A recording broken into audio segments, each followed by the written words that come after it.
Did you go to NYU? No, I did a program at NYU. I did like a musical theater program at NYU. Then I think I have, because I've told this story way too often. That you were a freshman at NYU.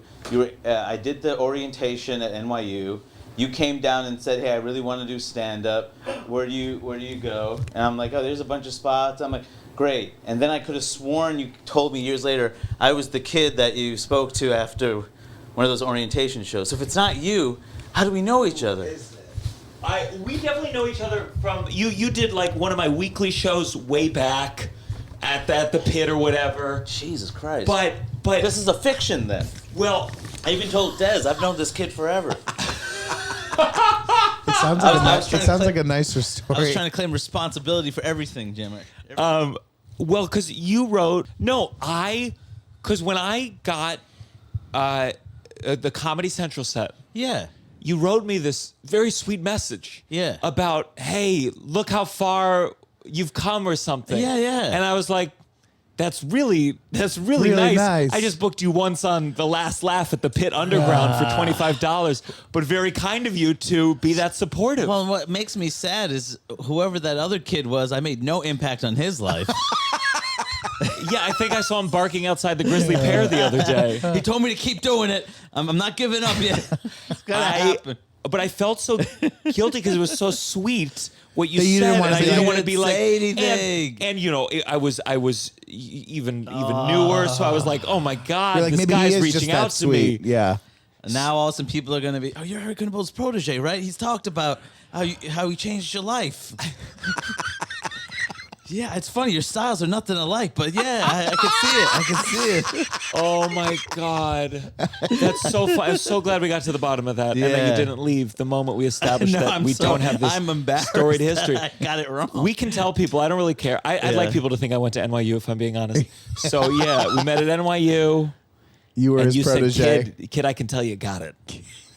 I can tell you got it. What did you say to that guy? Were you very sweet? Yeah, I was probably not as broken as I am now, so I probably told him, yeah, absolutely, there's all these great... I mean, you can start anywhere. If you start in Queens, there's a place called Creek in the Cave. You go to Brooklyn, there's all these great shows. You go to Manhattan. Like, now I'd be like, what are you doing?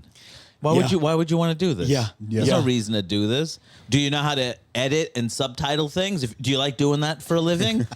Then you could absolutely. If you want to edit and subtitle, this is the industry for you. Otherwise, why are you doing this? This is the downside. 1, 2, 3.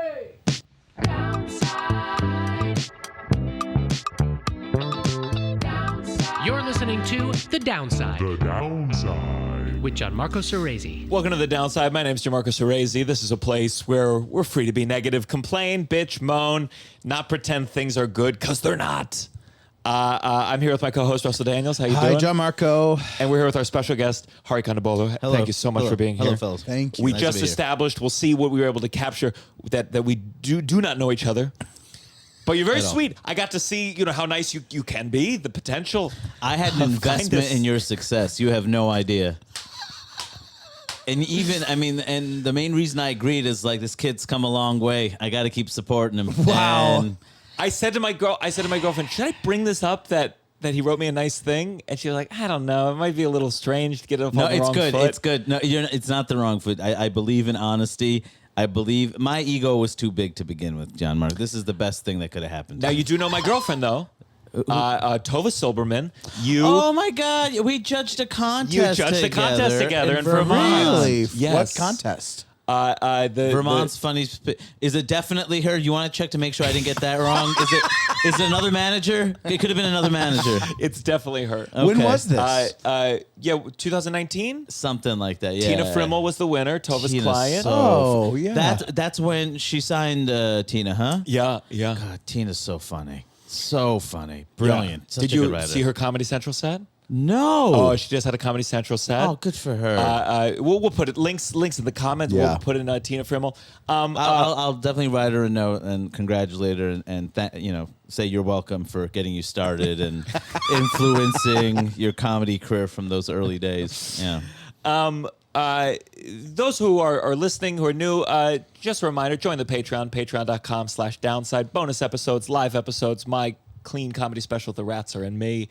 I want to talk all about you. I have some shit I'm dealing with. Sure. I had a rough morning.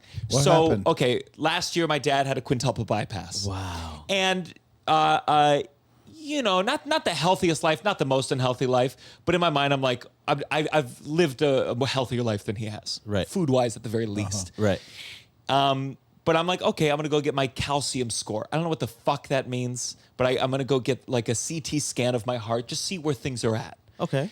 I do that on Tuesday. Very scary. It's one of those machines you lie down and it's a glimpse of what the future is gonna look like, and it's horrifying. Yeah. And I'm in there. They leave the room because of the radiation, whatever, and this thing starts spinning like a laundry machine, and it starts getting loud, like where you're like, oh, is the laundry machine about to break? And I yell out, I go, is it supposed to be doing that? Yeah. And horrifying, got it done. This morning, I fucking wake up, I get a message from NYU, whatever, it's like, your calcium score is 13, that's I Google it, that's technically heart disease, you know, within the range of heart disease. They say you have a little bit of plaque in one of your arteries, and that's it. Huh. No, let's talk about this. No, don't worry about anything. We can check in on Monday. Nothing. Nothing. And Are you using the right word? Calcium? yeah, calcium. Yeah. Like the vitamin? it doesn't just make your bones strong, it kills your dad's. Weird. Wait, but if they didn't make it a big deal, it's probably not a big deal, right? They said there's a thing in your artery. Sure. Yeah. Sure. Yeah. But they did nothing. Okay, screaming about it won't help things. Just settle down, Gianmarco. So then I think so, then I call my dad. I call the doctor. I'm at my worst self. And the doctors, they're not going to call you right back. It's going to be a while before you can get that guy on the phone.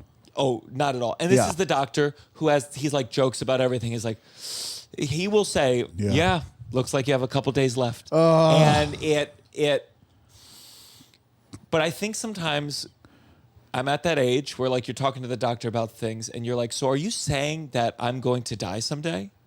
Like, I think that's part of the rage. Yeah. Is just being like, because it's not that high. And yeah, I can prevent it. But at some point, Yeah, you got to I deal will with it. die. No, it's And like- I think that's yeah. why I'm so mad at the doctor. It's like trying to be like, so you're saying this is going to be a thing? Yeah. That it's going to be bad? I think it's not understanding what the patient is going through, right? Because I don't think Yes. because if it was really bad, they would tell you and they would They do would more immediately- tests, right? yeah. But it's the idea of like I'm going to give them this information without explaining it at all. Yeah. And so I'm sure they'll figure out it's fine. And I just think it's doctors so in their worlds, they're not thinking how you're going to receive it. I remember I got a call once. I had a bunch of blood work done, and I got a call once from a doctor, and the message was, "It's important. Please call me back." And which is terrifying. And you're an anxious guy. And I'm away. Anxious guy. Oh, You're very anxiety. yeah. Very lots of anxiety. So I call and I'm like, okay, I'm ready, and she said something about not having it wasn't calcium, but it's like you need to have more vitamin E. It just feels like the numbers aren't high. You need more vitamin E. I'm like, okay, and I was very upset. Yeah. Because I was hard reaching her. It had been hours of me imagining like. You know, went in person to get that info? I called. If she didn't pick up, I was going to walk there. I had something like that too, where they said we're not allowed to tell you over the phone. Yeah. And I mean, again, not a good quality, but I bullied them into giving me the answers. Yeah. And they said your cholesterol's a little high. That's it's like, what is this, a copay scam? Is that what Yeah. they're just trying to make $25 off you? To you to come in, yeah. Yeah. Yeah, Or- one time yeah. one time they told me, they said it was a blood work thing, and they said we won't call you unless there's something really wrong, you know. And then the next day I get a phone call from them. And I picked that phone up, and I remember where I was in the street in New York. I thought, this is where I find out it's all over. And they were like, yeah, we got your blood work. And they were like, totally normal. I was like, okay, because you said you wouldn't call unless it was like, I was like freaking out. I just love the idea of the doctor. That's how they diagnose it. They go, is this Russell? It's all over. We got the results back. It's done. Say man. goodbye. Well, I'm sorry about your heart. I'm more sorry you brought it up because I'm gonna faint right now. You know me, any of the medical stuff. Do you know what your Freaks me calcium out. score is? No, but I go to a cardiologist once a year because of the blood pressure. and it's never been. That's not been a thing, and I do all the tests. And on top you of know? this, they said this is not a new thing. They said it would be $150 out of pocket for the heart thing. I said, okay. I wake up, they say you owe $450 more. God. And there's a feeling, and I wrote back, It's I because said, you screamed. It's because there's like some extra charge for you screaming and freaking everyone out. and I don't know, have you ever been in one of those machines where you have to lie down and you go into a thing? And Yeah. Well, I had to get an MRI. I had a concussion, so I went to get an MRI a bunch of years back, and it was a closed MRI, which basically means you're in a machine lying flat, and the thing is right here, and it's completely dark, and there's no space. I didn't know any of this, and so I go in, and he's like, "Are you going to be okay? Are you afraid of tight spaces?" And I thought I wasn't until that moment, because I don't think I realized how tight meant. Yeah. And so next thing I start screaming, and I'm like, "Get me out! I can't do this! I can't do this!" So the tech comes back in, opens the thing. I get out. I'm like, "Did you get anything?" I'm like, She's like, I had just gotten to my seat. I had just gotten to my seat when you started screaming. That was my first, like, we're good, right? So then they told me there was an open MRI machine. I'm like, that's what you lead with. That there was another option to this torture contraption that seemed like from another era.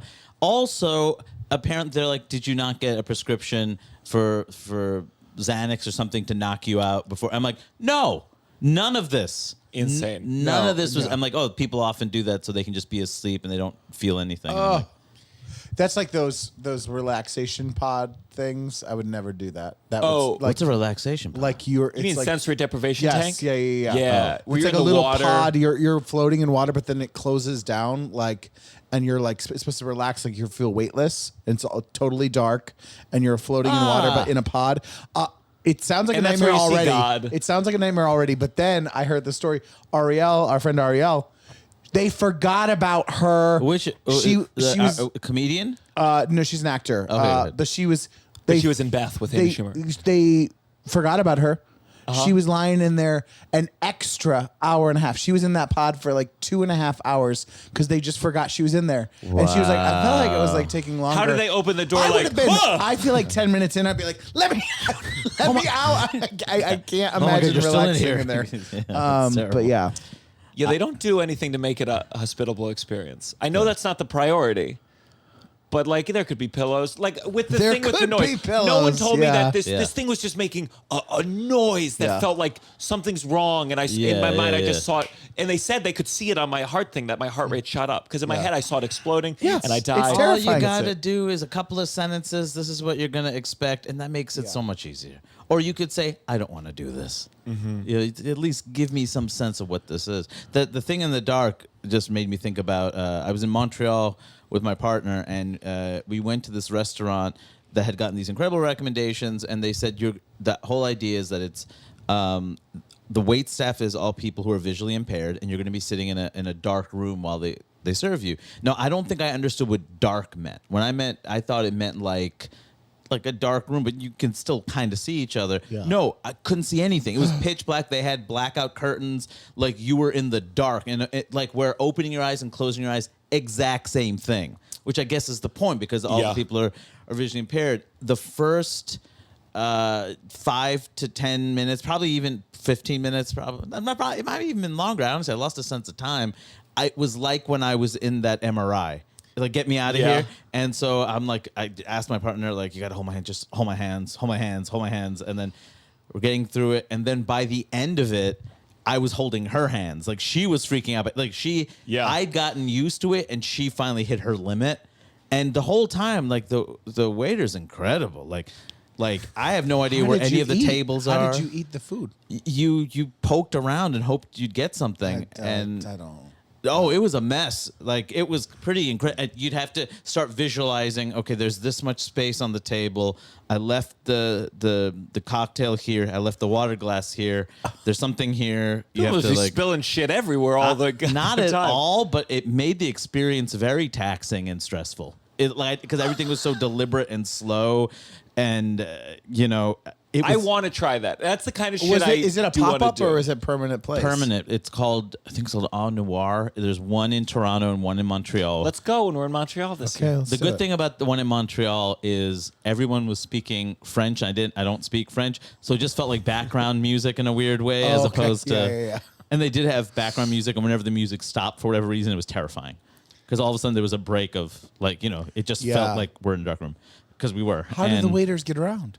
They're unbelievable. They don't have night vision goggles or anything? Well, because they're visually impaired. They can't see. Oh, the waiters are visually impaired. So that's kind of the experience. You were experiencing what they're experiencing, and so this was. I remember that I was checking it, and It's like an interesting career for a visually impaired I can think of a person. lot of different disabilities that's like, well, do we have to have dinner like this? but it was really just like kind of beautiful, because he's like, he would like kind of calm us down, which part of me felt guilty. I'm like, you're living this every day. You're calming us down. I can't imagine people being like, I hate it. I hate it. Get me out of here. Get me out of here. And meanwhile, he's like he was holding 3 trays, and he's putting them on different tables while he's talking to us. I'm like, how is this happening? You're holding 3 trays. You know which table each one belongs to while you're calming me down. Like it was like, you're unbelievable. This is so amazing. And at the end of it, I'm like, I think I would do that again. And my partner was like, she was absolutely against it. Yeah. Yeah, she's like, Yeah. absolutely not. Wow. I was really, because there was something. It got kind of peaceful after a while, and it was weird because like it felt like we tapped out early. I'm like, oh, we probably left after 30 minutes. We'd been there for an hour and a half to 2 hours. Wow. You just have no sense of time. That's what we should do. We should do one. Maybe. Do a sensory deprivation tank with me. Not the tank. I'll do the restaurant, not the tank. I've convinced we're going to do a shrooms night. We're planning it now. Russell's never done shrooms. I've done never it done I it want to once. do a I've done it practice. I once. want to do a practice round, like at my house in Sure. the summertime or fall before. Sure. Before we go away to do it. Do you know what I mean? Like I just Yeah, want to be yeah. in my own home before. It really was so chill. You've never done shrooms.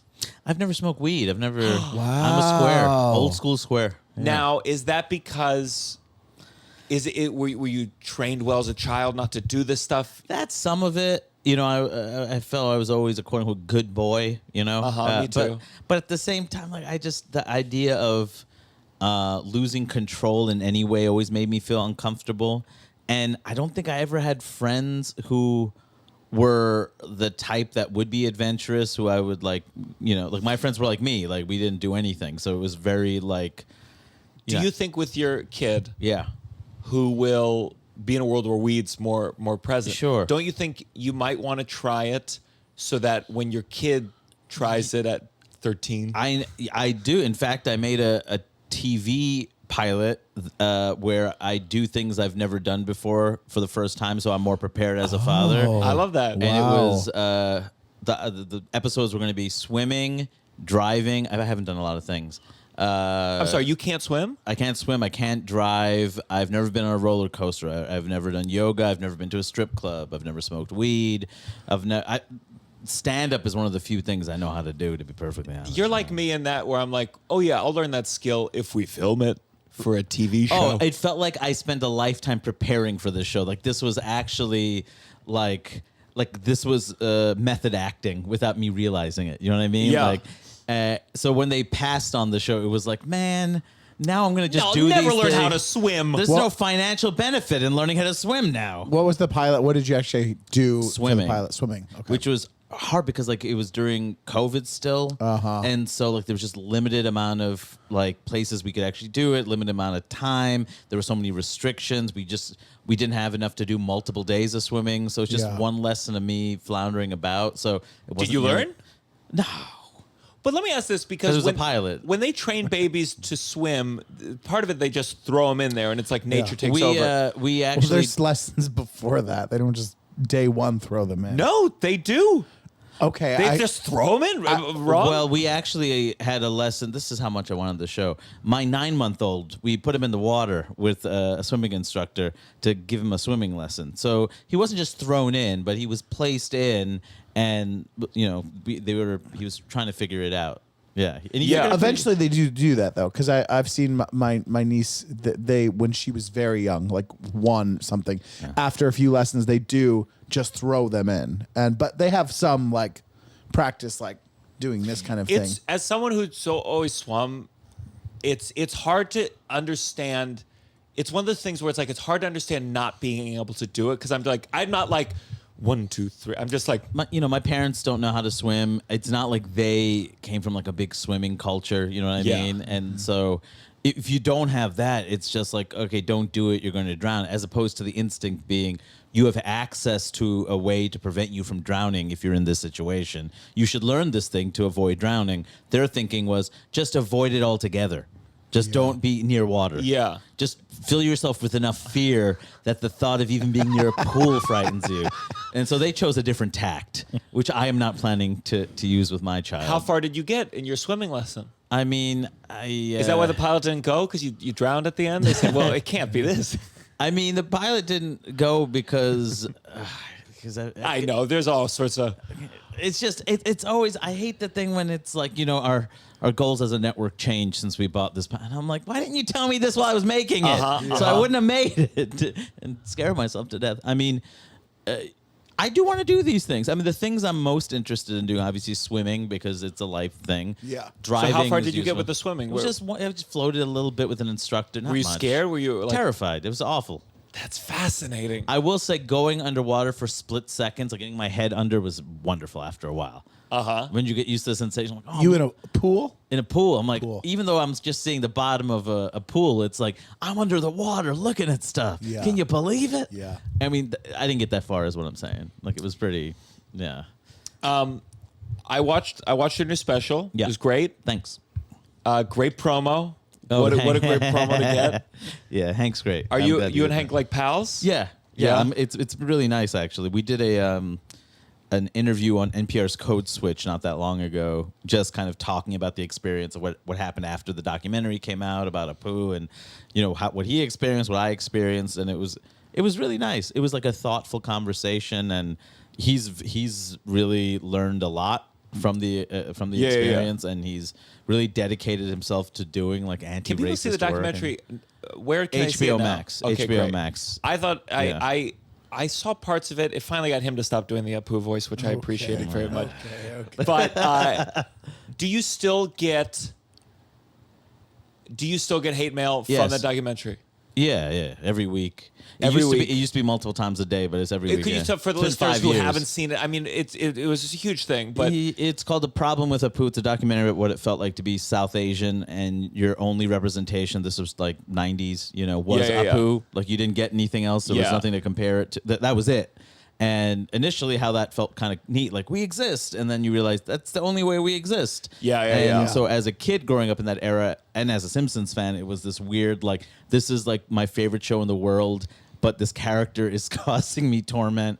And did you think that from the beginning, or No. was there like what age did you become aware of that feeling? I'm probably, when did I start seeing the show? Whenever the show came out, I started watching. So it was probably a couple of years in when you realize that, oh, I'm laughing at Apu, but other people are laughing at me.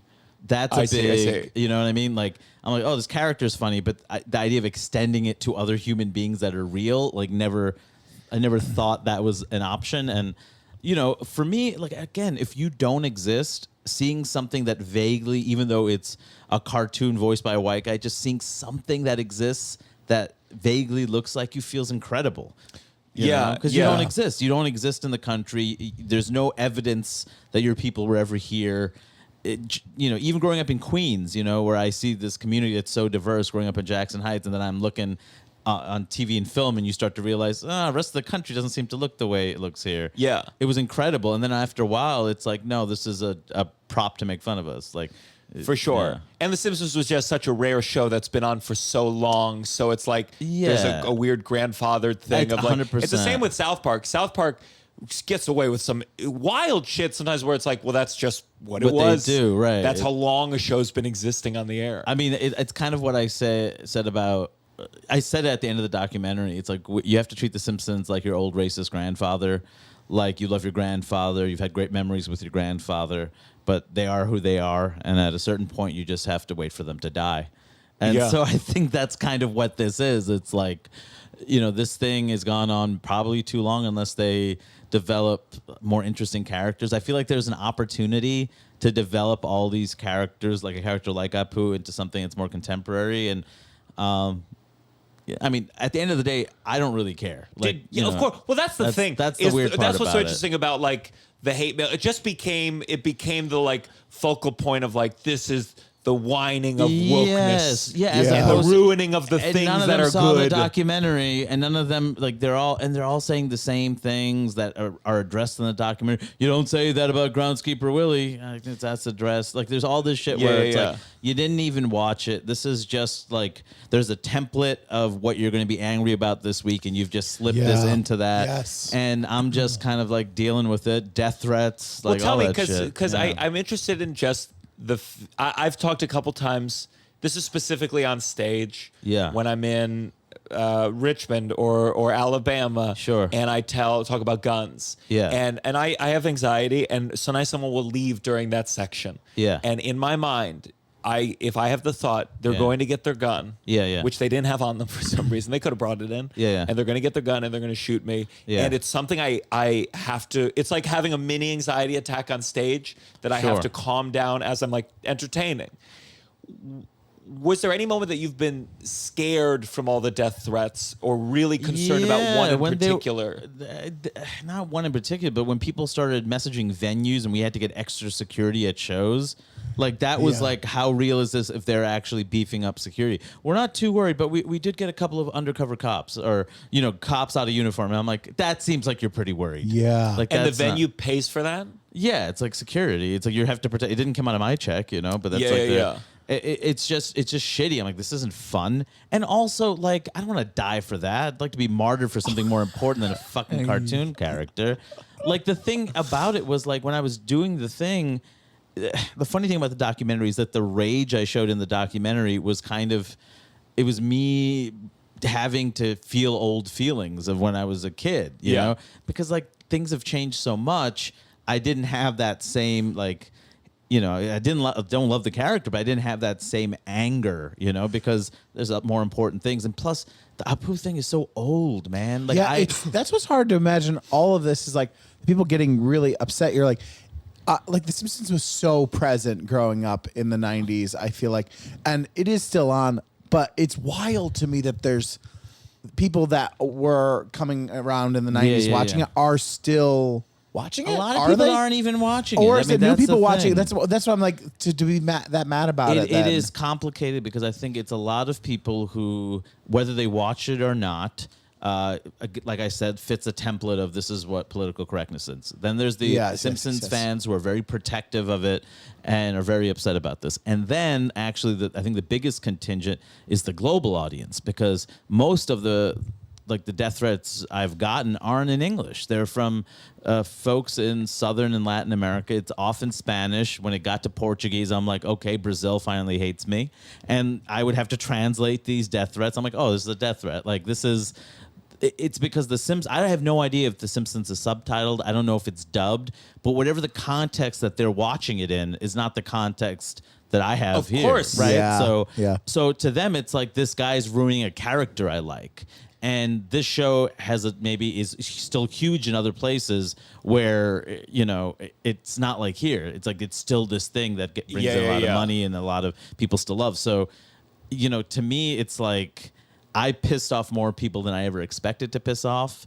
I think people have this assumption that, like, this is the most important thing to me. And it was like literally a document of a period of time and an attempt to draw out something that we don't think about. Like, this is a bit of casual racism that still exists and had a context, and this is what it was like growing up with it, and this is what it's like now, and see how things have changed, and racism is insidious, and this character was based on a Peter Sellers character that was racist too, and how racism just finds a way to keep repeating itself. And like, it was as nuanced as a true TV documentary could be. The documentary I wanted was definitely...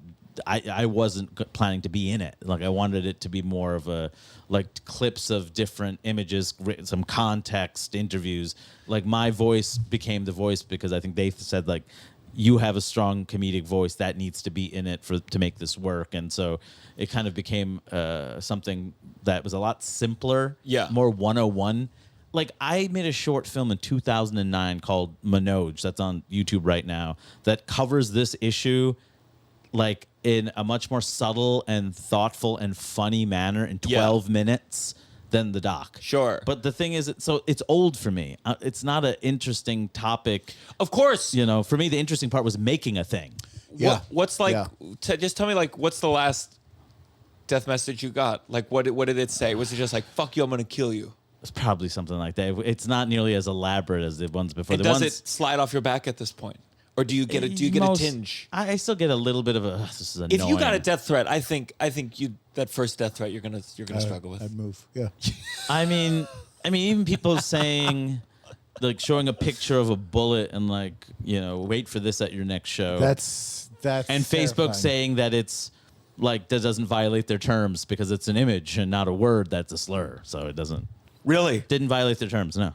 Because I went to a Parade on Broadway. I don't know if you're familiar with Parade, but it's Jewish. It's about like a man, Leo Bloom, who was falsely accused, and they had metal detectors outside.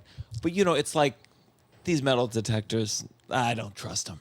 Whatever they do security for the venue, it's pretty minimal. Right. And I got a little stoned before, and I had that creeping thought of just like, what if? And I feel like a lot of performers have to deal with anxiety of someone gonna kill them on stage. We had a fight break out in the audience at Titanic. I told you about. Yeah. Recently, we have a security guard now. Really? That comes He's an off-Broadway show called Titanic? Every show that he has to be there now for that. Does he seem like he's gonna stop something? He does. He's I don't know. My interaction with him, he's very nice. And What's his he's- name? So don't put in too much work, security guard. I'll just always remember when I was working at LOL, some guy was getting in my face, and the security guard was making sure his girlfriend was signing the check, and that was the priority. That was very clearly the priority. Shout out to you, Kendall. Haven't seen you in a long time. Hope you're doing okay. Yeah. So, you got this kid. How old's the kid now? 2.5. 2.5. Yeah. Wow. Yeah. You said in the special you were talking about you saying what your child was gender-wise assigned at birth. That's how you kind of talked about it in the special. Yeah. And I mean, all children. Yeah. Yeah. Yeah. But I imagine it's easier in theory than in practice to raise a child gender neutral in a gendered world. I have a friend who is raising their child gender neutral, and they themselves are non-binary, and I don't know how they do it. Like, it seems so difficult, and the reasoning they have is like, I didn't have a choice, and then I had to undo a ton of stuff after. So why don't I let them feel what they feel? And which is, to me, it's like fascinating, but it's also an incredibly hard thing to do because I don't know what the child's lived experience is like. I don't know how people refer to them. Like, how do they negotiate what they know and have been raised with compared to how the world treats them? So I find it I think it's a really difficult thing to do, and I certainly we chose not to. So you chose. What did you choose?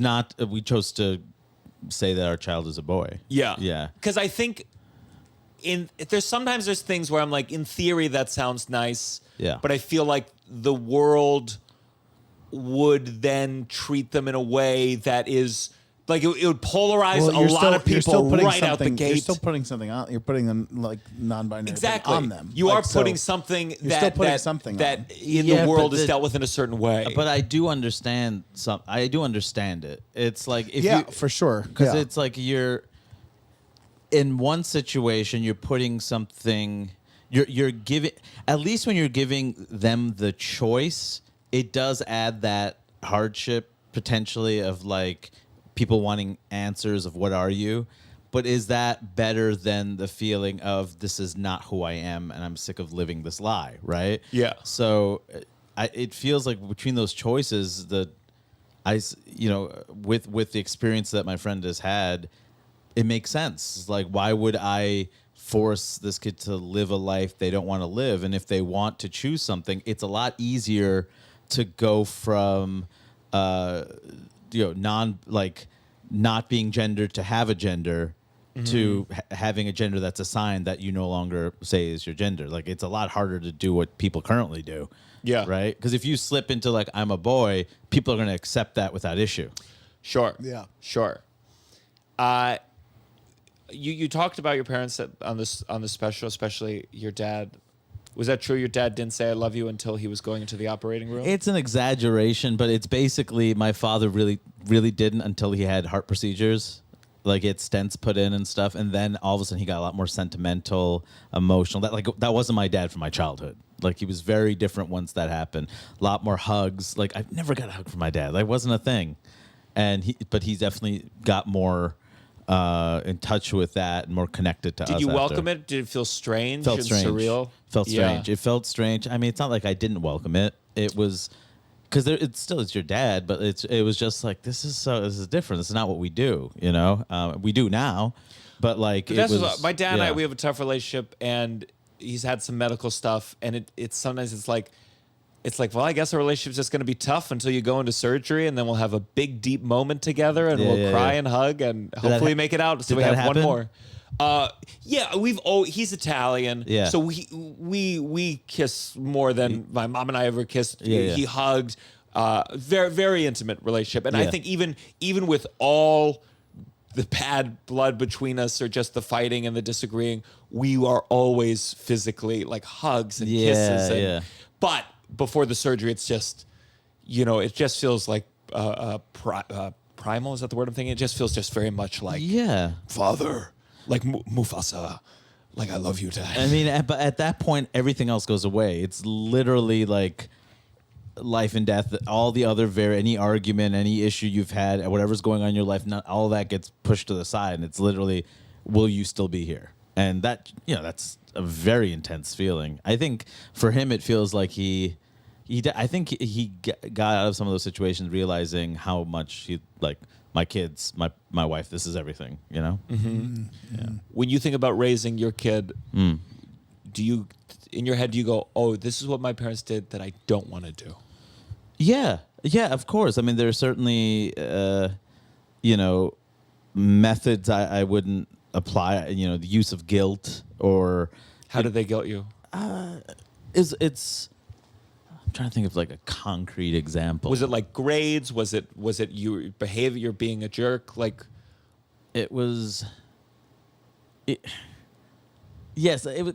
That wasn't. They were never terrible with grades and stuff, but I'm trying to think of it. But like, if you do this, then fine, go ahead, do whatever you're gonna do. It doesn't matter. Like, sometimes my mom would say, yeah, you're an American anyway. Like, I guess you're an American. So this is how Americans are. wow. And that was the insult. Like, don't call me an American. And I'm like, Yeah. I'm American. Yeah.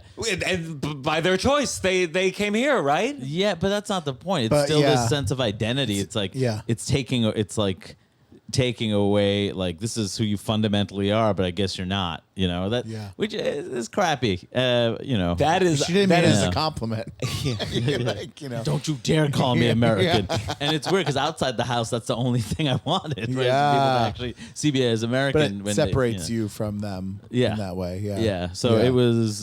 it was a funny thing, and that definitely echoed in my head, especially when you're an adolescent and you're thinking about dating and stuff, and all of a sudden it's like dating wasn't a thing for them growing up. You know what I mean? It was like there's a concept of love marriage. Like, that's a marriage where you choose the person because you love them. Like, that's the, that's not the norm. That's the outlier. Yeah. So, just that kind of compare what's American, what isn't, what's Indian, what isn't. Like, a lot of that stuff, looking at it now, I'm like, it doesn't even totally make sense because they're viewing India in a certain lens. India is frozen to them to some degree. Really? Yeah, because they left.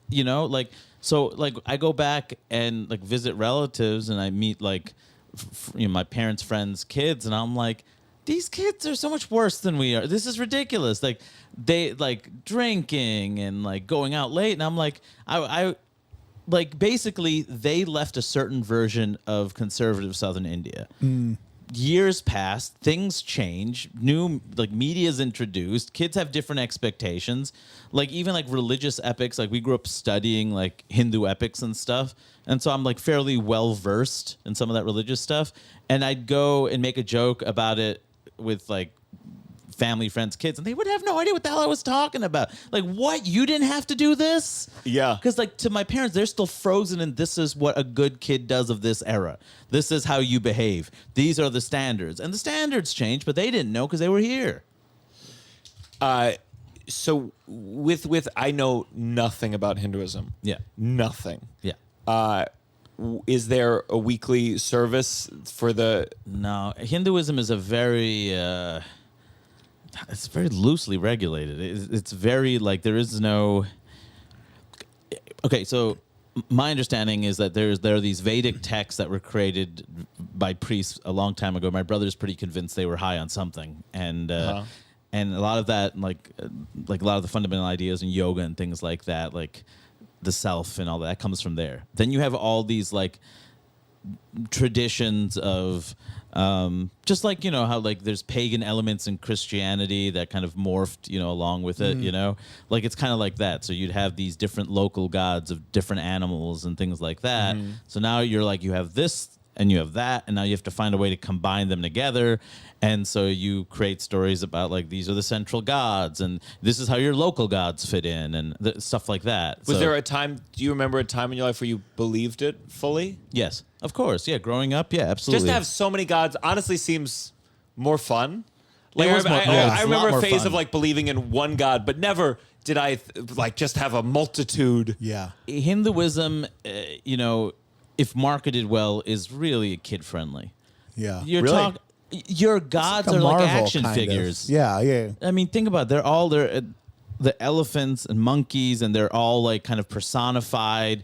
There are wars. There are like, I mean, the Hindu epics. If you watch like the, you know, they get cut into mini series. Like different generations have different minis. Like it's incredible. You're watching like monkey men and, you know, demons and so much of Star Wars. I mean, I think even George Lucas talked about he took elements out of Hinduism, and you can see it. Like it's very clear. Like even like in do you all see not the rise of the fifth one where Luke Skywalker dies? At the No, end?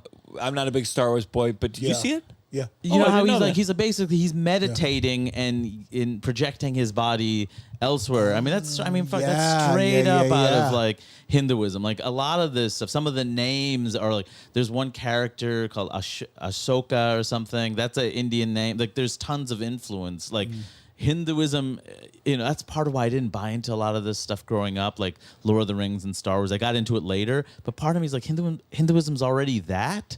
Plus, people will die for it. Like people, like Star Wars and Star Trek fans aren't killing each other over who's right. Sure. Hindus and Muslims are. You know You're what I like, mean? you think this is toxic fandom. You're right, You right, have right. no idea. Have you tried religion? Yeah.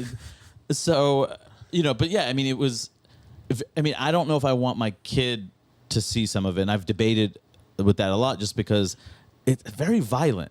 You know, all religions to some degree, but like Hinduism, there's lots of beheading, there's lots of war, there's lots Of just the gods or of people too? both, like because Oh. the myths are very, you know, that's a big part of it, and which when you watch some of the videos, the series from the 80s, it's funny because they had minimal technological advancements at that point. So it's like, this is clearly a green screen because that person's head's cut off and it's at a very clean angle. Like and I can see some of the green screen. Yeah. Like, but you know, it's very, you know, it's funny because I still very much enjoy it as myth. You know, definitely I'm critical of it now, and I see a lot of the misogyny in it.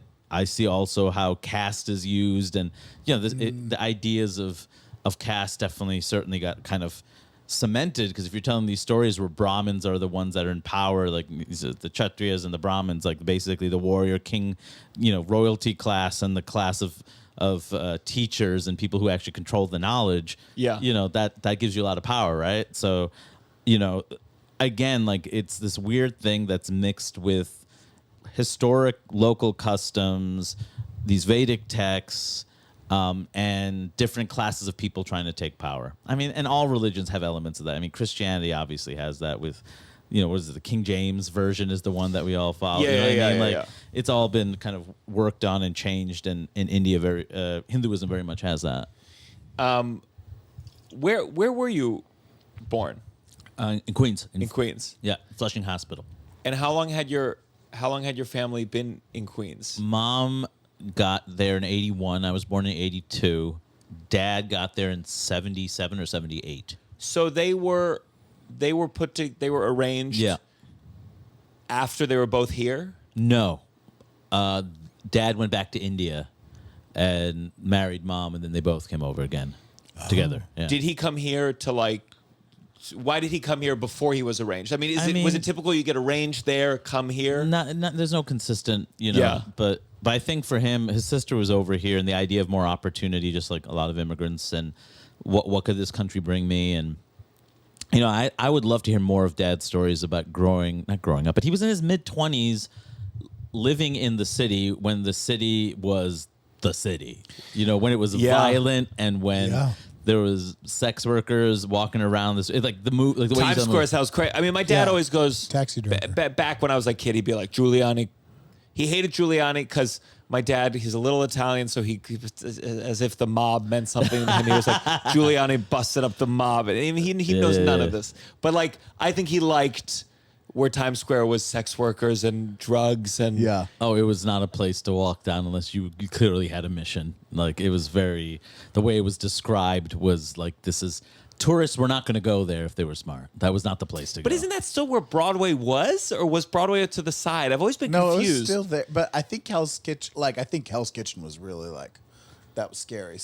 But Yeah. I think Broadway was still there because those theaters are old. Those theaters are from but the block to 30s, block, 40s. it's going to be different, right? Yeah, like yeah. 4 blocks in one direction, to avoid Yeah, yeah. that, and you stay here, But my dad worked at like Duane Reade Drugstore. I think might have been the original one on Duane and Reade Street, to be honest. Wow. Oh, I didn't And- know that it was just on the street called Yeah. Duane and Reade. You didn't Yeah. know that? No. That's Duane Yeah. Reade, yeah. Is it the one in Times Square? No. Duane Reade. The original at the one, though. corner Yeah. of Duane and Reade Street Yeah. downtown. Okay. Is And- the original Duane Reade. But he would tell me how because he never went out to he loves disco music, and everything he listened to when he came to the country still like Donna Summer, Yeah. Laura Branigan. Yeah. You just go through like Bee Gees, he loves all that stuff. And I asked Dad, did you ever go out? You were in your mid-20s. Did you ever go out and hang out and go to these places? And he's like, no, but I would see people walk in to the store after they'd go, and you'd see them all decked out, and the music would be playing and Wow. stuff. So his experience of it is so fascinating as somebody from the outside observing this, and you're the same age as these people that are going out and doing stuff, but you can't. Yeah. You know what I mean? Yeah. He was Was- working. He was just struggling. Yeah. Was disco's just 70s, or did it bleed into the 80s? My mom. it think it bled bled into into the, the 80s. early 80s, Yeah. and then there was a very pushback to it. There was Antidisco. an anti-disco movement of fuck disco, Which now, when you look at some of that stuff, it was very homophobic and yes. I didn't know that. very, Yeah, and it's coded. It Yeah. is definitely coded. You watch Yeah. old content, and it was disco, this weird thing of disco's lame, disco's gay. Basically, is what Yeah, they're. yeah. their I thing. didn't know that's Yeah. what it. I didn't know. It was, I don't think they I thought it ever- was just not liking toot toot. Yeah. that was Well, some of it's it, a but thing though also, too of it's any sort of thing that gets popular. You're there's great disco music that then becomes the most pop safe version of it that you feel like you've heard a million times. You know what I Sure. mean? But yeah, there was a big pushback, and it definitely was a weird And it had there was a big part of big gay presence in disco. Whether Yeah. you're talking about Village People, whether you're talking about Yeah. Donna Summer or Diana Ross's "I'm Coming Out." Yeah. There's this Grace Jones. Oh, Grace Grace there's Jones. Yeah. I all mean, of her stuff. all of that. It was a pushback against all of that culturally. That's why I think my dad liked it so much, because he's not gay, but he's an effeminate man. Yeah, yeah. And I Yeah. feel like he talks about John Travolta in what's that movie? Saturday Night Fever. Saturday Night Fever. Yeah, yeah. Which, have you seen the movie? I've not seen it. The first half is it's like Saturday Night Fever, and the second half is the Dark. darkest fucking shit you've ever seen in your Yeah. life. Do you know what happens? No. They they rape a woman in the backseat of a car, and then she jumps off one of the bridges in New John York City. Travolta does? That's the I don't know Saturday if Night Fever movie? I don't know if he's the one who does it or he's just like on the lookout. But like we're talking like Just on people the know that lookout. movie from John Travolta's From that dance one- break Yeah. scene. Yeah. And then I watched it and in high school and I was like, holy shit, it becomes one of the darkest movies you've ever seen. Oh my Astounding. God. Astounding. Jesus. All right, that's my next documentary, guys. Let's destroy another classic American Yeah. thing. But now that makes sense why my dad would like it because I feel like he just like he does the dances and I'm like Yeah. he has more moves than just a casual parody. Yeah. And then your mom was a fucking doctor. Yeah. What kind of doctor? It was general practice, but she worked a lot with like women, like in smaller towns. She had her own practice. There weren't that many what my mom referred to as lady doctors. So like the women wouldn't have like a person they could come to, especially in a conservative country, like they could actually go to talk about their issues. And so she delivered babies. She dealt with general issues. Did she consider herself like a progressive woman, or was she super smart? Like, how did this happen? She was aware that like this wasn't a thing. She was young. She was a woman. It was like a more conservative part of the country, very educated part of the country, but still like, a woman being able to do all that. And also she was unmarried into her late 20s, which isn't a thing that really happened very often in that era. Like she was this career woman who like achieved all this stuff and was a hero to so many people in her hometown because like, look at but she was also really tall. So she stood out regardless of whether she wanted to. How tall is she? She's by Indian standards, keep that in mind. She's like 5'8" or 5'7", but she shrank a little bit. But by Indian standards, a woman that's like 5'8", 5'9" is a big woman. No one's that big. Yeah. And so it's like she's this woman. She like stands out. She's educated. Like she's a doctor.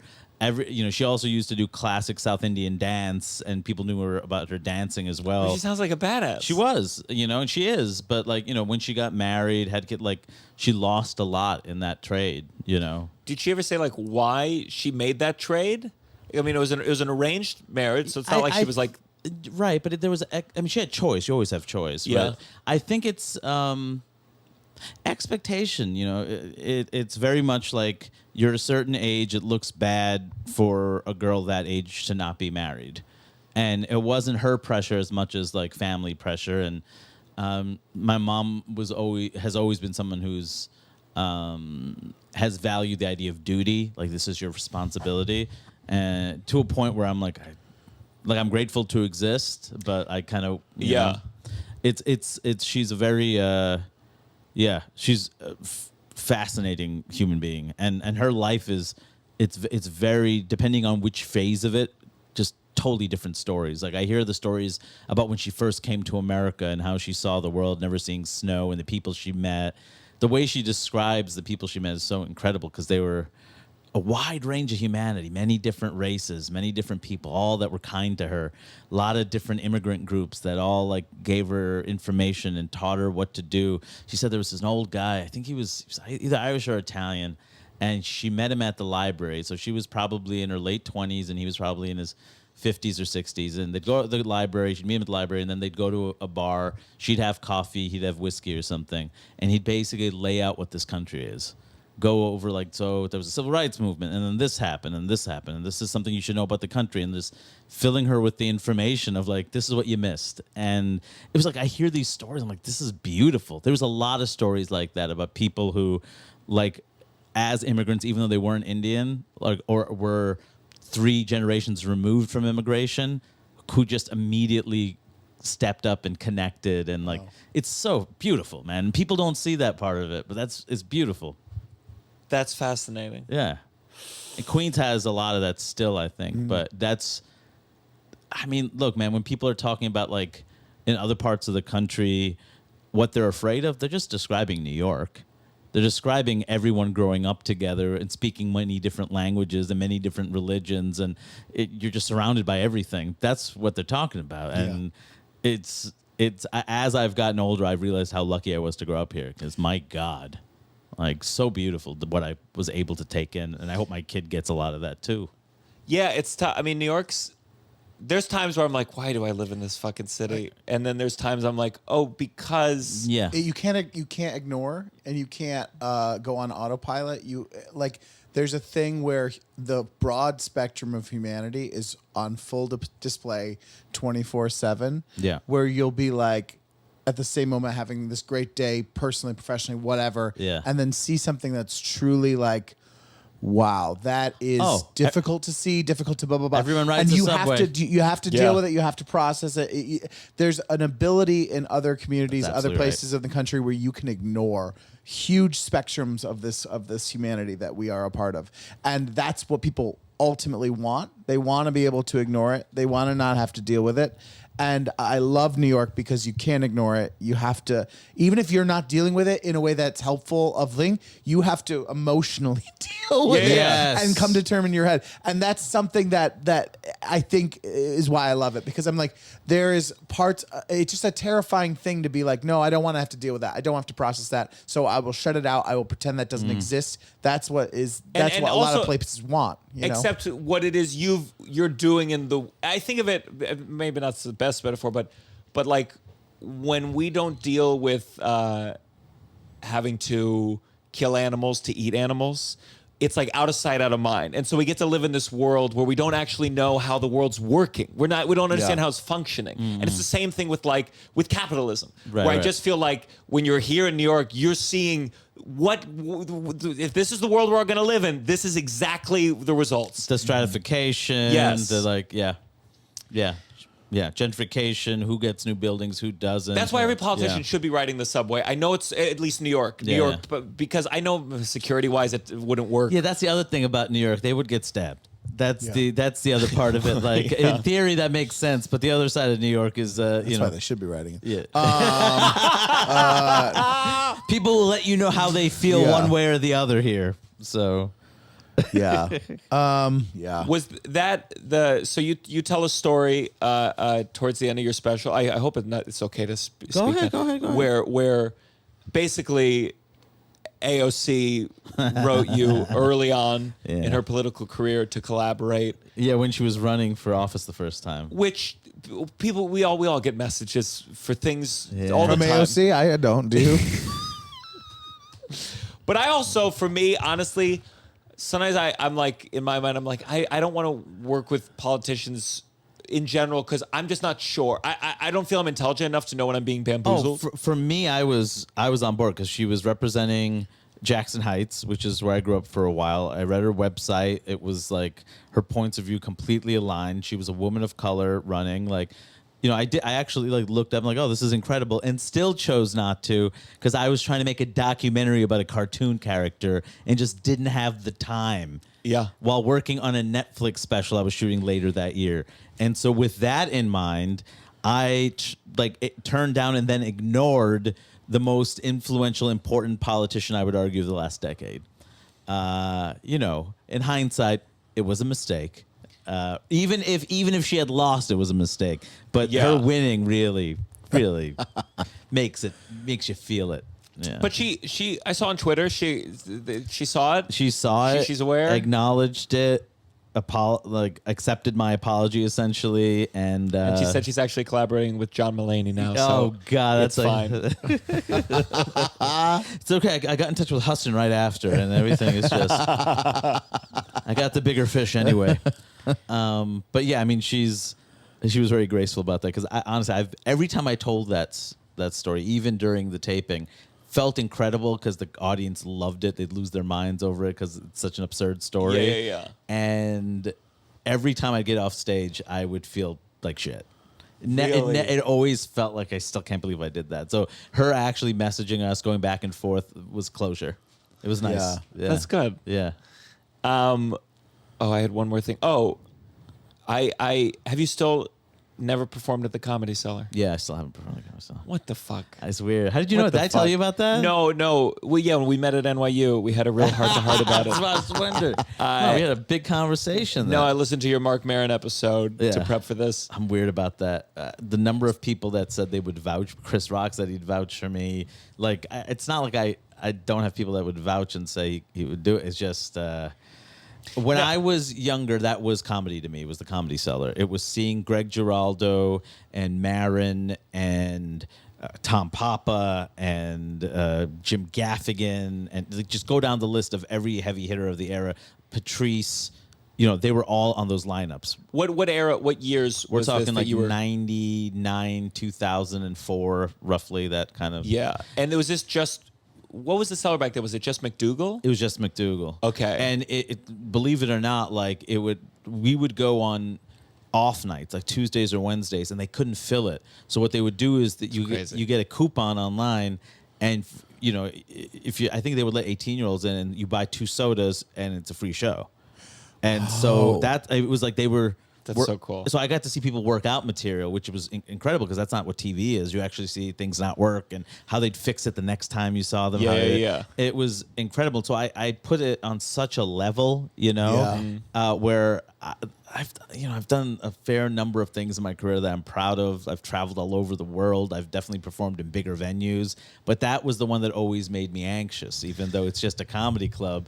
And now it's funny because now it's like not as big a deal because there's 4 venues. Sure. And almost everybody I know. work there. Everyone I know has It's been past all- there. Like all of a sudden, it's I don't mean to be insulting, but the prestige of who was playing there before versus like you're talking about these people I looked up to, and now it's like, oh, everybody. Well, you're Everyone's fully just in that world now too. Like, Right, there's right. a thing where where yes, yeah. I do want to do it at least once to say I did it at least once, and also it's a beautiful venue. It's like the comedy club. It's perfectly built for stand up. Like McDougal's is. Have you been to the McDougal? Yeah. not tall ceilings, good views everywhere you sit, like just great venue. Like, Yeah, that's I the real- remember they used to put us in the front though. Me and my it was 3 brown kids sitting right in the front row. And initially I was like, oh, it's so cool. We got the front. And then you're like, oh, now Voss needs a target. Yeah. This is also let's give people some fodder, What would they say? What would It Foster varied do? pre and post 9/11, to be perfectly honest. That's There were different things. so pre 9/11. What was it? Was it?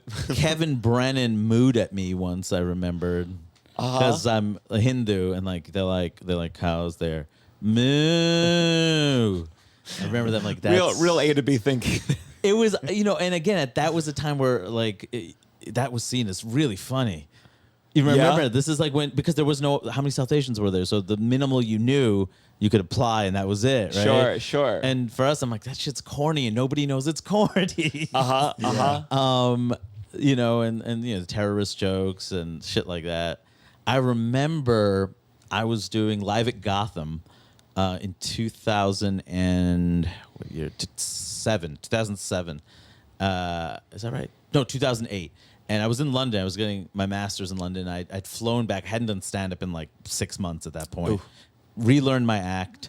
I'm like, okay, I guess they still like me. I'd been on Kimmel right before I went to grad school, so I'm like, I wasn't sure if I still wanted to do comedy. Like, this seemed like such a far-fetched idea. And then when the second TV thing came, I'm like, I guess this is real. Yeah. And so Rich Voss was hosting, and I went up, and they sat my brother in the front row.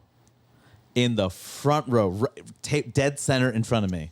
Hell. And it was. He looked terrible. He hadn't gotten a haircut. Oh, no. It just his hair was wild. Funny if you roasted your brother. You're like, moo. Voss was going after him all night, not knowing who he was. Oh, yeah? But my brother is also like a maniac. He'll just play right off. So Voss said something about him being a terrorist or something, like your standard issue. So my brother opened up his jacket as if there was dynamite underneath and pretended that it exploded. So he's like... And Voss moved on to somebody else. Boss like, I picked the wrong. Yeah, this guy is... My brother's not going to... My brother's also much funnier than I am. Like, he's Yeah? So, yeah. Did that work with the audience? Did they laugh, or were they like? I think they were like, what the fuck is going on? This is a TV Yeah, taping. yeah. But Good for him. But he doesn't give a shit. I mean, that's the thing. If he wanted to do stand-up, he could have. Because his just so quick, so smart, so funny, more well-read. Like, a lot of times when I write certain jokes, I think about his voice. Yeah. Just because, I could imagine his delivery. He's What does he do instead? everything. Like he had a show on HBO last year called Chillin' Island. Damn. He was in a rap group called Das Racist that was popular maybe like a decade ago. He dabbles a little in modern art, and so he's at exhibits at the Guggenheim and the Whitney. Oh my God. Jesus Christ. Wow. Just fucking around making kind of things. He's got a new show where he does things for the first time to prepare for his son. I'm like busting my ass trying to get that show on air, and this all of a sudden he's like, yeah, remember those TV things we shot for Spotify? Spotify doesn't want them anymore, so they sold them to HBO. So we're on HBO now. I'm like, me spending all these years just working, and he stumbled into one. But he's, he kind of does everything, and he's good at almost everything, and he just has his hands in everything. He just produced a film. Co-produced a film that has Sandy Honig and her brother that played at South by and apparently did really well. I think so, Pennies from Heaven. I think that's what it's called. So he kind of does everything. Like Is that tough? Is that tough having a brother that feels like, oh, he could do stand up? I just wish more people appreciated how brilliant he was. That's nice. It's funny. Sometimes people will try to pin us against each other by saying like, yeah, your brother's funnier than you. Does that make you feel bad? And I'm like, I know he's funnier than I am. Like I tell people he's funnier than I am. There's no doubt he's funnier than I am. Like there's nothing that's going to make me actually feel bad about my brother being successful and good at something. Like his success is absolutely my success. And so I just want people to know how incredible he is. If your brother could do better characters than you, would you be like, cool? It's so hard to imagine. It's so hard to imagine my quiet lawyer brother doing characters. But yeah, actually, right now it'd be great if right now he did a career pivot and started getting into characters instead of being a lawyer. That would be great. Let's go to our next segment. This has gotta stop. This has gotta stop. Hari, do you have a this has gotta stop? I have a few options. You tell me which one you want me to do. Just go. We'll see. We'll do one or two. Okay. Okay, I'm sick of people asking me to make a silly face in photos after shows. Oh. I don't like it. I just gave you an hour of thoughtful commentary on the world, a very personal, thoughtful material, and afterwards you take a picture with me and you're like, can you do one with a silly face? I'm like, seriously? You think that's funny? You think that's... I just did this for you, and I could have just been a fucking clown making silly faces? Yeah. How dare you? It's what... Do you say no? I said yes in the beginning, and then I'm like... What's your go-to... Because here's mine. This is embarrassing, but like if they want something, I just go like... Yeah, that's mine too. Yeah. It's like, Yeah, an easy What would one. be yours? Yeah, similar. It'd be like, like that. Yeah. That's a silly face. what I do, sometimes I'll fake that, and then I do... Just let them know, like, I don't like this one bit. Mm-hmm. So that is definitely. It just feels like, come on, you get your picture, which is basically your social capital for Instagram, and you get to see a show that you liked. Why do you want more? Why are you asking more of me? Why are you trying to make me look foolish? Debbie Downsiders, which are our listeners, when they come to a show, I try to get them to do thumbs down, looking sad. Yeah. But then immediately after, they're like, okay, can we get like a fun one now? Yeah. For the people who don't listen to the podcast. Yeah, they're confused. You're just the comedian being like bad. Another, can I give you another one? Go for it. I don't like paying adult tickets for my 2.5-year-old child on airplanes. I think it's absurd that they're a lap child at 2. Soon as they're 2 years and one day, got to pay a full price ticket. Kid doesn't even fit in the seat. Okay, I agree with this with a caveat. Okay, so they sit on your lap up to 2. That's allowed. Yeah. They don't even have a ticket. You just hold them and go. It's like it's overhead. Yeah. I agree. I don't like seeing babies in first class because I go, you would be comfortable in my chair. You'd be roomy in my chair. But then their parents have to sit. They're just alone back there. The airline system is not prepared to deal with the complexities of human There should be a nature kid at all. section. It is much easier With a nanny. We have gotten upgraded to first. it is better for the kid because he has more room. You don't like it's not as cramped. It's just an easier setup. Having I just had more, one All of recently those where I things walked apply past. to us too. Yes. I just had one recently where I walked by first class and there were 8 kids, their little legs dangling in this gigantic first class chair, and I'm like, something's wrong here. You could fit in the overhead. Yeah, but we're being honest. Listen, I agree, but also the logistics of what are their parents going to sit up there and they're going to sit back there? Like you're begging for Also, the them to go parents missing. are fucking exhausted and just want their kid to go to sleep. And if you have more room, the kid will tire himself out.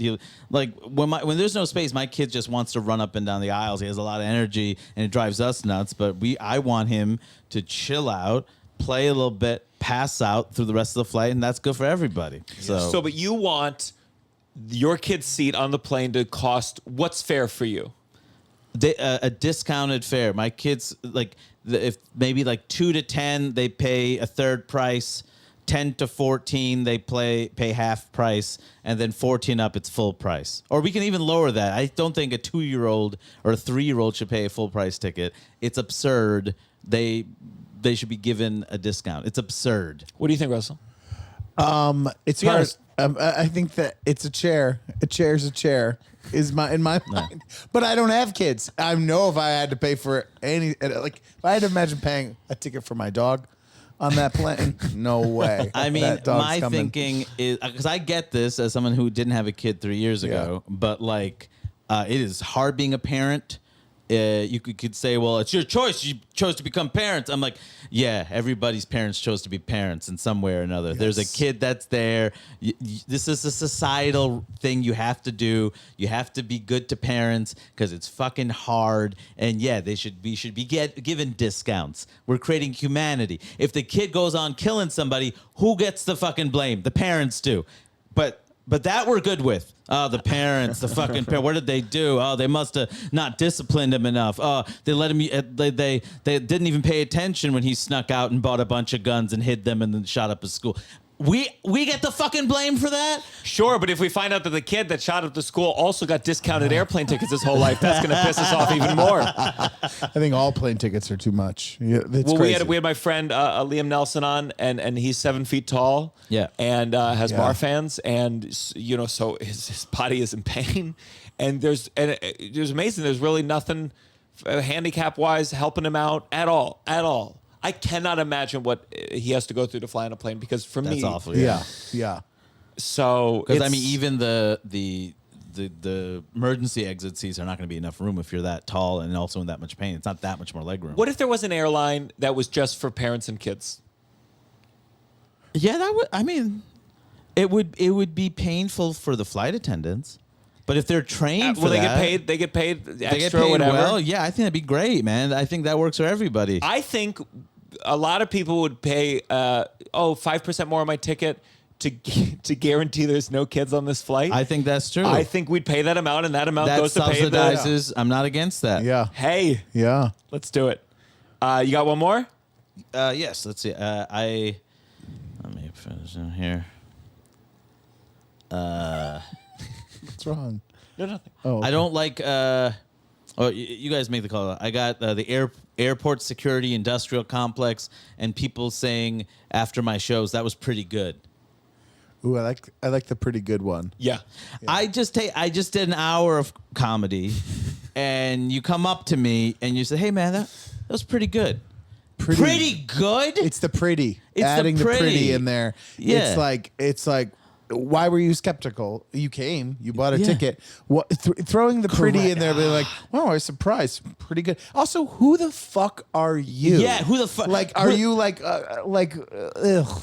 It sometimes gets preceded by, I didn't know who you were before I came to the show, But that was pretty good. Are you the president of Hollywood? Who are you to tell Yeah. me? I got my least favorite. People go, that was actually funny. Oh, You're actually really funny. And I go like So how did you perceive me before all of this? I like that better though. You like that that's- better? Yeah, because it's saying like comedy. I just didn't think Also, I it would could be appreciate. interpreted. Yeah, it could be This interpreted. is great. You were fantastic. Pretty good. It's like I sat through it. It wasn't the greatest thing, but it was pretty pretty good. good. It was all right. I would pay $5 less, but it was pretty good. Uh-huh. Yeah.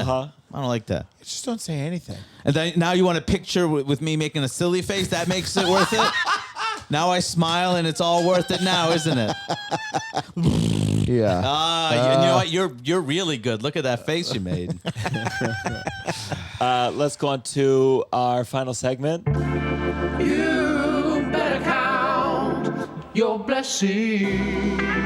You better count your blessing. Something we're thankful for. I'll start this off. I'll start. Oh, you want one? Oh, wait. Go for it, you buddy. go for I'll it. go. So I see it's called the Orchard Barber Shop. This is where I get my beard trimmed. I got it trimmed yesterday. A great guy named Boris, very Jewish.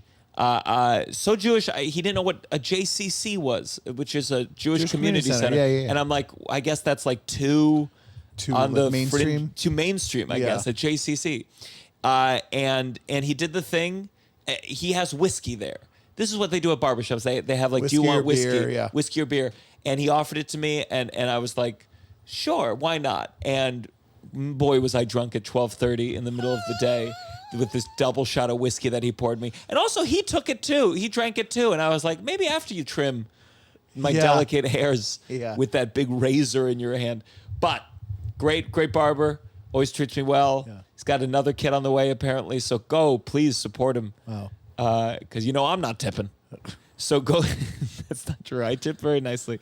I love a beard trim. Feels good. I think they should offer shots like when you go to get the MRI. Yeah. Why are we I don't need the shot for the bar. I'm about to get like a moisturizer and beautiful thing. Give me shots at other places. Wouldn't that be great if the doctor said that before we discuss how much calcium is in your fucking artery? Let's give you a shot to cool it down. There might be some kind of licensing issue with that, but I understand what you're saying.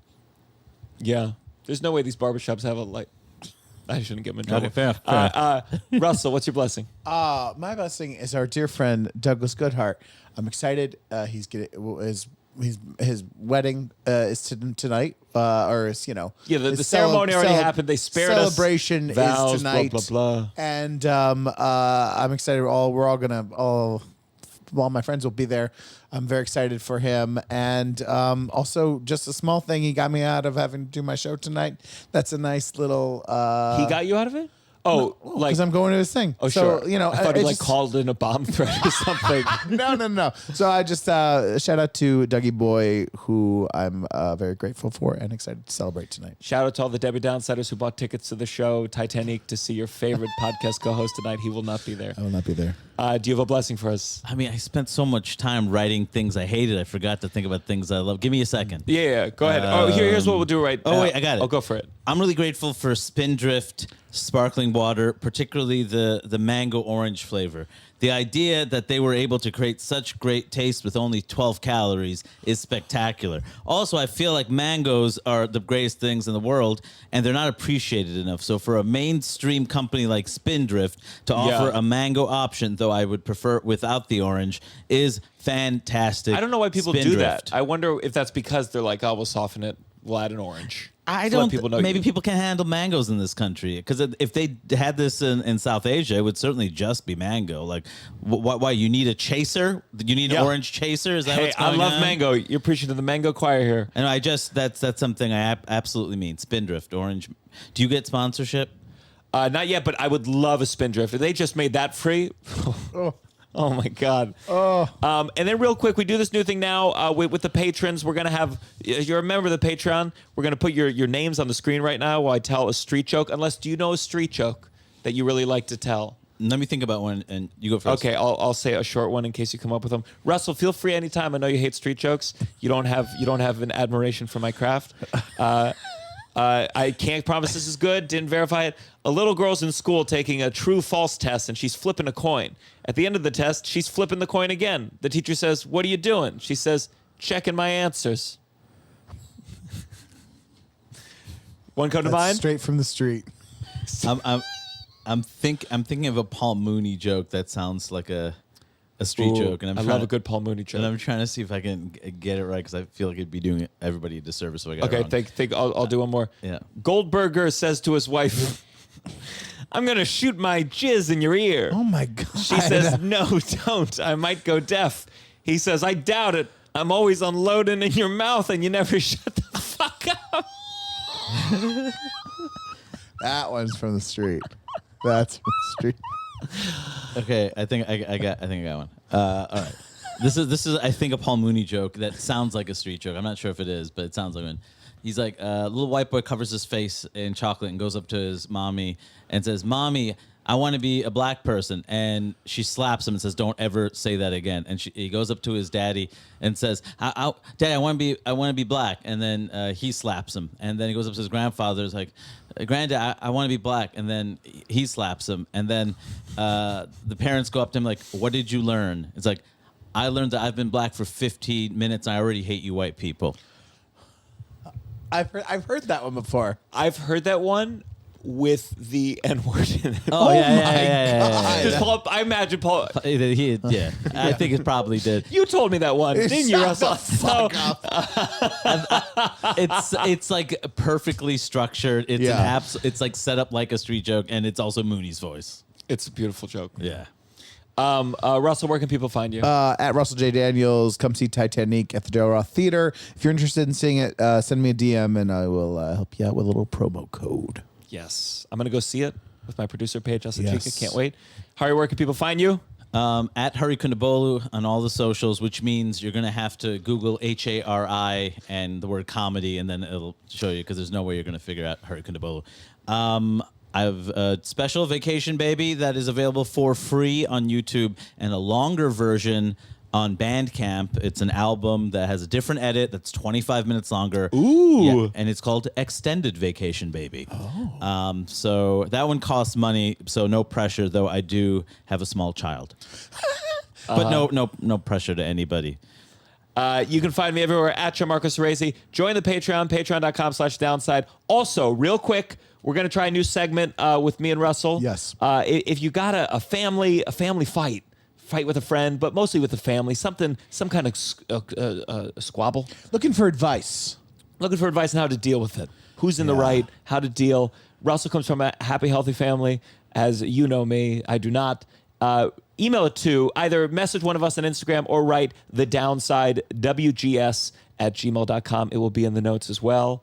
And I like to end on something a little bit negative, a little bit sad, a little bit brutal. So, fuck, you do This it once for ending Russell. is fucking brutal. This is the downside. 1, 2, 3.